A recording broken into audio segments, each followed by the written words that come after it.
Welcome to Techie Leopard channel. In today's video, I'm going to show you how to make labels in Google Docs. First, open a new document in Google Docs. Look at the top of your screen and click on the Extensions menu. From the drop-down menu, hover over Add-ons and then select Get Add-ons. This will open the Google Sheet Workspace Marketplace. In the search bar at the top, type Label Maker. Then follow the prompts to install it. Once Label Maker is installed, go back to the Extensions menu where you will now see Label Maker as an option. You can start designing your labels. You will notice a sidebar appearing on the right hand side of your screen. In this sidebar, click on Design Labels. Here you can choose from a range of template.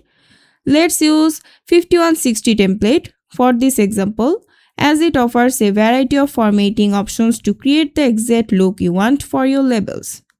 Your document will update to show the template layout, allowing you to edit each label individually. Focus on editing the first label if you plan to fill the entire sheet with the same design. Center your text. Choose your preferred font and size. Then to generate a full sheet of these customized labels, make sure the first cell as a model option is checked. This setting ensures your design in the first cell is replicated across the entire sheet. Once everything is done, click on Create Labels. When your sheet of labels is ready, open the newly created document. To print it, go to File, then click Print. In the Print dialog, make sure your paper size is set to letter. Then click Print. And there you have it. I hope this video was helpful. If it was, please give it a thumbs up and don't forget to subscribe.